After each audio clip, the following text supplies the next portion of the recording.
Hi everyone, welcome to or back to my channel. Today I'm going to be going through all the books that I read in March. So I read 8 books in March, which I feel like is quite standard for me. I used to read way more in a month. I used to read at least 10 books a month, and I don't really know what has happened, but now I'd be lucky to reach 10 books. But anyway, regardless of that, I had such a bad reading month. I really didn't like. I say that. There's one book that I despised. I had my first 1-star of the year, and then the rest I feel, bar a couple, are very forgettable. So as usual, I'm going to go through these from my least to most favourite, and again, we have no 5 stars. Still no 5-star for this year. The highest rating I gave this month was a 4, but let's just get straight on into this. So the first book that I'm going to talk about, my 1-star of the year, is Lady Chatterley's Lover by D.H. Lawrence. I hated this book. This was our family book club book. I decided that I wanted to start annotating the book club books just so I'd feel like I had a bit more to say and kind of like reading the books a bit closer. So this was the month I decided to do it, and as you can see, I annotated the first half, and then I decided I just needed to finish the book as quickly as I possibly could because I really wasn't liking it. The whole idea about this is that, well, if you don't know, this is a classic, so I feel like quite a lot of people may have already read this, but this is essentially following this woman, and she is in a marriage where I wouldn't say it's like a loveless marriage, but they are not intimate with one another at all. So we're essentially following her having this affair. And this was seen as pretty scandalous when it came out. I'm pretty sure it was banned, and that made me intrigued and want to pick this up. It is so boring, and I understand why it would have been banned at the time it was written. I think this came out in the 1920s, so I get it, but I was expecting more. This one, it does cover things like class and obviously sexuality and gender, so I feel like I liked it for that at the beginning. I thought there were going to be some really interesting discussions, but it just bored me so much. I think because I had to finish it because it's for my book club, it made me hate it even more, because in any other instance where I'm feeling that way about a book, I would just put it down. I would DNF and I would never think about it again, but because I had to finish this, it made me despise it. So not the best. I mean, I wrote quite a bit. I don't know if you can see any of where I've written, but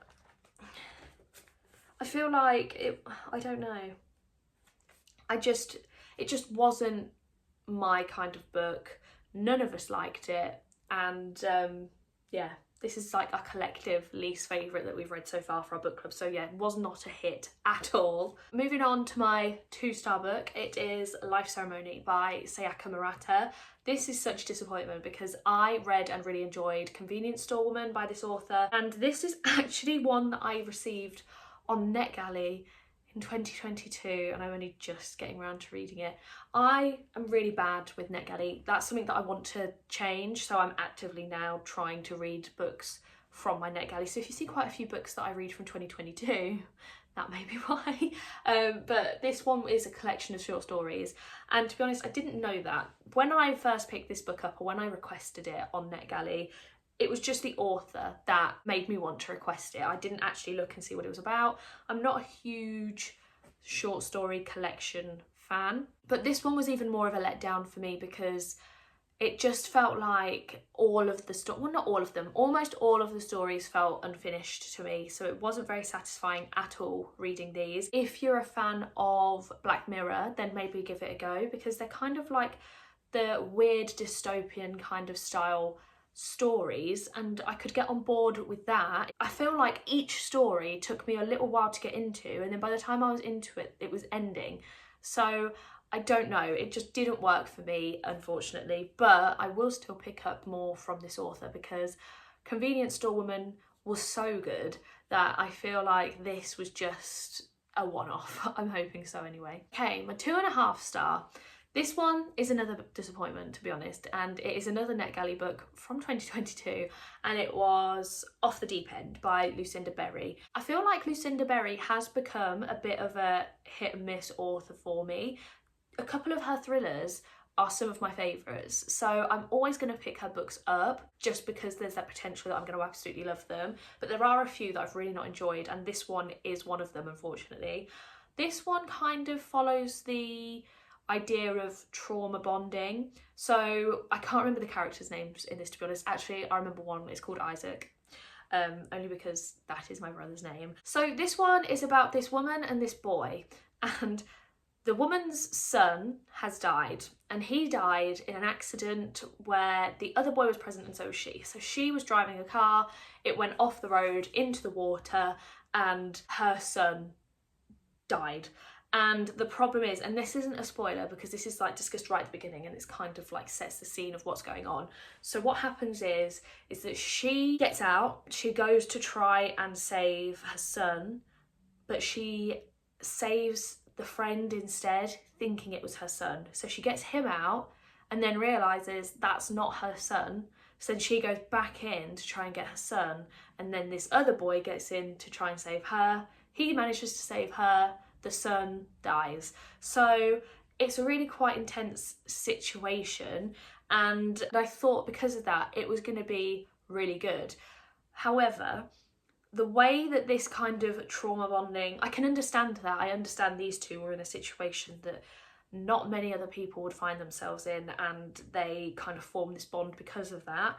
But the way it kind of went didn't sit right with me, and if you've read this I think you'll understand what I mean, but I don't want to say it because I don't want to spoil it in case you do want to read this. But it just felt a bit icky in my opinion. It wasn't great, but that being said, I do still really enjoy Lucinda Berry's writing, which is, like I said, why I will still keep picking up her books. This one just didn't work, and I do think it is because of that like element to it that just, it completely threw me out of the book, and I became quite uncomfortable reading it and didn't enjoy it. So yeah, unfortunately that was a 2.5 star. Next up, my 3-star book of the month was A Love Song for Ricky Wilde by Tia Williams. Again, I feel like this month is just full of disappointments because I was really excited for this one because this one essentially has a historical element to it, and when I heard that I thought it would be ideal for me. I thought I would absolutely love it. The thing is with this book that I didn't enjoy was the actual romance, which I feel like is the most important part. So I couldn't fully love this. This one is following Ricky Wilde, and she moves away from her awful family and moves to New York with this woman called Miss Stella, and she opens this flower shop. So we're following her kind of trying to get her life on track, having this flower shop and kind of following her passion instead of going into the family business. And then we're also following chapters set in the Harlem Renaissance, and we are following this pianist called Breeze. I really loved these chapters. I thought they were so good. I did enjoy the present day chapters as well. I thought they were good, but those historical chapters I just loved. I thought they were great. So yeah, we have this situation, and I don't really know what to say because I feel like it would be a spoiler. I don't want to spoil this one too much because I feel like it could be a surprise if you really don't know what you're getting into with this. What I will say is the two timelines do end up linking, and I think they do link in a very interesting way. So yeah, none of my issues with any of that. It was simply the romance that I didn't love. It felt very insta love, which I don't particularly enjoy, and I do understand why it was the way it was. Like by the time it gets to the end, you understand, like it makes total sense. I just didn't love it, and because of all that I ultimately didn't buy into the chemistry between the couple. Tia Williams is a brilliant writer. She's got such beautiful writing, so I would absolutely pick up more from her, and like I said, I really thought this was going to be a book that I absolutely loved, but unfortunately that just wasn't the case. So yeah, that's why I ended up giving this one 3 stars. Sorry, you're gonna have to excuse my voice. I feel like I'm losing my voice as I'm talking. moving on to some 3.5 stars now. I've got a few of these. So the first one I'm going to talk to you about is Small Things Like These by Claire Keegan. So this one is a novella set in Ireland, and I won't lie, I feel like it's quite forgettable. I can't remember too much about this one, and I do think it's because it is so short. I like short books, but I feel like they've got to be like really full on with the plot. I will just forget what they're about, but this one is following this man, and he delivers coal, I think. He delivers coal, and it's like in the run up to Christmas, so it's set in the winter time, and we're essentially just following him as he's making his rounds. We know about his family, and he ends up going to this convent where he kind of witnesses something that makes him feel a bit uncomfortable. So then we're kind of trying to explore what happened there, but we're also then following this man's past, because his past kind of links with what's happening now. I can't really remember. I rated it 3.5 stars. I really liked the writing when I read it. I thought it would be forgettable, and it turns out it is. People love this, and I can see why. So I feel like my description of it is just really not very good, simply because I don't typically love books like this. So if it at all, anything I've said sounds appealing to you, then maybe give it a go. And also, if you're into a more character-driven novella, then perhaps give this one a go. It just didn't work for me completely, unfortunately, but I did love the writing, so there's that. Next up, we have got Blindside by Candy Steiner. This is a sports romance, and for the most part, I really enjoyed this.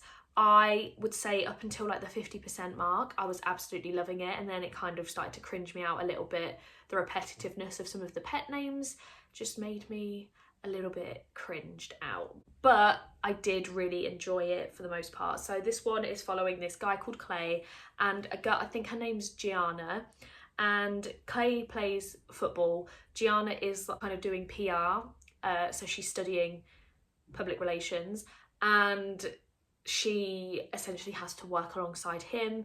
She's working with the football team, and she's kind of like this, she's not really like nerdy, but she's kind of like shy, a bit quirky, and they decide that they're going to fake date because she wants to impress this guy and he wants to make his ex jealous. So they decide that they're going to fake date, and they end up falling in love in the process. The whole idea about this is Gianna doesn't have experience with guys, so she then asks Clay to teach her everything, and they fall in love through that, and it was really, really cute. The thing is with this one is, like, as I said, it was getting to that 50 to 75% mark where I was like, this is getting a bit too much now. And then after that, the third act breakup was like one of my least favourite things to happen in romance books. I really didn't like it, and it just put me off. So it went from being a 5-star to a 4-star, then to a 3.5 after that third act breakup, which is unfortunate, but it is still a really fun, good romance. If you're looking for a sports romance to read, I would highly recommend this one. It was really good. Okay, so the last 3.5 star I've got to talk about is one I have physically. It is The Paulbearers Club by Paul Tremblay.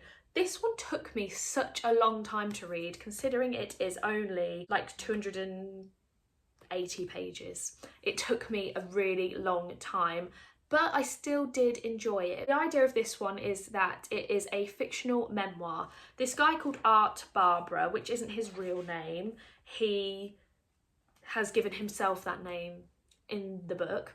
He is writing this memoir about the Paulbearers Club, which is a club he set up while he was at school as kind of like an extracurricular thing that would make him look good to universities, because he didn't do any like clubs or anything like that. So he sets up this Paulbearers Club where they essentially act as pallbearers for people who have no one at their funeral, or like very few people at their funeral. And I thought that was actually really quite a nice idea. And it is quite morbid, but I quite liked it. I thought it was quite a nice thing. I feel like it's a real nice community thing to do. But anyway, yeah, so we follow him. He has a couple of people from school who join him, but he ends up meeting this girl called Mercy, who that's also not her real name. He ends up meeting this girl called Mercy. She sees his flyer for the Paulbearers Club outside of school. I don't know, he put them around the town. She's older than him. And she rings him and asks to join the Paulbearers Club. So she ends up joining. Eventually these other two people from the school stop attending. They don't attend anymore. So the Paulbearers Club just consists of Art and Mercy. So the first part of this is set over that one school year where he first meets Mercy, which is 1988 and 1989. So the whole first part of this book, which takes us to pretty much halfway, maybe just beyond halfway, is set in that school year. Then we go through the 90s up to 2007, all in the second part. I really did enjoy the first part. I found it so intriguing. I liked the idea of the Paulbearers Club in general, and we also had hints of something else going on, and I won't say what it is because it's not in the synopsis, so I don't want to spoil anything. And yeah, so I enjoyed the beginning, and then I kind of started to feel like nothing was really happening, and then I was excited then because by the time I got to that point, it was then like, oh, we're now going through the 90s and the 2000s, but then again, not really much happened. What I do like about this, I haven't mentioned, is that obviously this is his memoir, Art's memoir, and through it we see Mercy's annotations. So she's reading it, and as you can see here, she's annotating it as she's reading it, and I found that really interesting. After each chapter as well, you get like a section from Mercy kind of giving her thoughts on the chapter. And another thing that's interesting about this one is that Mercy throughout keeps calling this a novel. She's like, this is not a memoir. Art is referring to it as a memoir. She is like, this isn't true, this never happened, it's all fictional. So you don't know who to believe, which I found really interesting as we were going through, because I was like, did this actually happen? Like, who is telling the truth here? So yeah, I did like this one. I really like Paul Tremblay's writing. I have read The Cabin at the End of the World by him and really enjoyed it, and I've also got A Head Full of Ghosts that I can get that through my library on Libby, so I am going to be reading that one soon. But yeah, I'm definitely going to be picking up more from Paul Tremblay. I think the problem with this one is that it was just probably a bit too slow and just took me too long to get through. I wasn't like really excited about picking it up, which I feel like is a bit of a shame, but I would still recommend it if it sounds at all interesting to you. The final book I'm going to talk to you about is my only 4-star of the month, and please excuse the cover of this. I have ruined the cover. It was me this time, not my dog.